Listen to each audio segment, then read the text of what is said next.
Jakarta, CNBC Indonesia, pertumbuhan ekonomi Indonesia pada kuartal 2 tahun ini diperkirakan mencapai 5,17%. Pertumbuhan tersebut lebih tinggi dibandingkan kuartal I. Jika proyeksi tersebut sesuai kenyataan maka ekonomi Indonesia akan tumbuh di atas 5% selama 3 kuartal beruntun. Artinya, resesi akan semakin menjauh dari bumi pertiwi. Konsensus pasar yang dihimpun CNBC Indonesia dari 15 institusi juga memperkirakan pertumbuhan ekonomi mencapai 3,50% dibandingkan kuartal sebelumnya. Pada kuartal I, ekonomi Indonesia tumbuh 5,01% tetapi mengalami kontraksi sebesar 0,96%. Scroll to resume konten. Hasil polling sejalan dengan proyeksi dari Bank Indonesia dan pemerintah.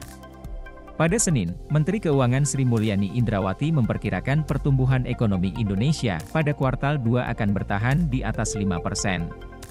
Sementara itu, Gubernur BI Periwarjio memproyeksikan pertumbuhan ekonomi nasional pada kuartal kedua menembus 5,05%. Badan Pusat Statistik akan mengumumkan data pertumbuhan ekonomi kuartal 2 pada Jumat. Ekonom Bank Mandiri Faisal Rahman mengatakan kuatnya konsumsi rumah tangga, pelonggaran mobilitas, ekspor yang meningkat, dan situasi COVID-19 yang terkendali menjadi penggerak ekonomi Indonesia pada April-Juni 2022. Konsumsi rumah tangga akan menjadi motor utama penggerak ekonomi. Permintaan masyarakat dan aktivitas ekonomi terus meningkat. Penyaluran bantuan tunai juga ikut menaikkan konsumsi, tutur Faisal kepada CNBC Indonesia. Ekonom Bank Danamon Irman Faiz mengatakan perayaan Hari Raya Idul Fitri yang digelar secara normal merupakan penggerak utama konsumsi pada kuartal 2. Konsumsi rumah tangga cukup terdorong oleh faktor Lebaran. Lebaran tahun ini kondisi hampir normal sementara Lebaran tahun lalu masih rendah, tutur Irman, kepada CNBC Indonesia.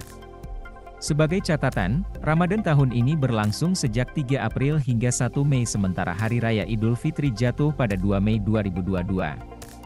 Setelah 2 tahun merayakan Lebaran dalam pembatasan mobilitas, warga Indonesia bisa merasakan kembali Hari Raya Idul Fitri yang meriah pada tahun ini.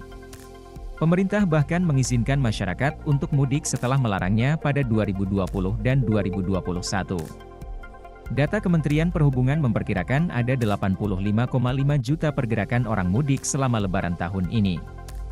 Besarnya masyarakat yang mudik berimbas pada perputaran uang selama Lebaran. Bank Indonesia memperkirakan perputaran uang selama mudik mencapai Rp180,2 triliun, meningkat 16,6% dibanding periode yang